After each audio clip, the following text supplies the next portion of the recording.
ஒரு பகுதி. மொழியியல்ல ஒலி உரட்சி ஃப்ரீ வேரியேஷன் அப்படின்னு ஒன்று இருக்குது.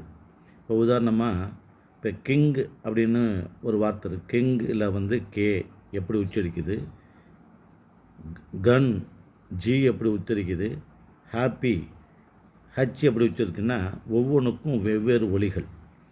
கிங் என்கிற ஒலி வேறு, கன் என்கிற ஒலி வேறு, ஹாப்பிங்கிற ஒலி வேறு. இந்த 3 ஒலிக்கும் வெவ்வேறு எழுத்துக்கள் ஆங்கிலத்தில் இருக்குது. ஆனால் அதே ஒலியில் கே சவுண்டில் கப்பல் அப்படின்னு சொல்கிறோம், ஜி சவுண்டில் கந்தகம் அப்படின்னு சொல்கிறோம், ஹச் சவுண்டில் பகல் ஹ அப்படின்னு சொல்கிறோம். இவ்வாறு பொருள் வேறுபாடு தோன்ற ஒலிகள் வந்துச்சுன்னா அதுக்கு முதல் ஒலி ஃபோனிம்ஸ் அப்படின்னு பேர். இது ஃபோனிம் அப்படின்னு பேர். இப்போ ஆங்கிலத்தில் எல்லு தான் குறிக்கிறாங்க. அது லாவாக இருக்கட்டும், லாவாக இருக்கட்டும், ழாவாக இருக்கட்டும், நாவாக இருக்கட்டும், நாவாக இருக்கட்டும், நாவாக இருக்கும், என்ன தான் குறிக்கிறாங்க. ராவாக இருக்கட்டும், ராவாக இருக்கட்டும், வல்லினம் இடையினம் ரெண்டுத்துக்கும் ஆறு தான் குறிக்கிறாங்க.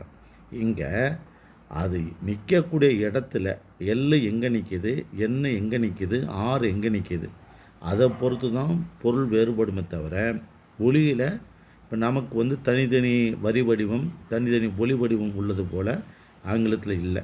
அப்போ பொருள் வேறுபாடு தோன்றாமல் இடத்தால் மட்டும் வேறுபடுவதற்கு தான் வகை ஒலி அல்லோஃபோன்ஸ் அப்படின்னு பேர். ரொம்ப ரொம்ப முக்கியம். எனவே முதல் ஒலி அப்படின்னா பொருள் வேறுபாடுக்கு ஏற்ப வரி வடிவமும் மாறுபாடும்.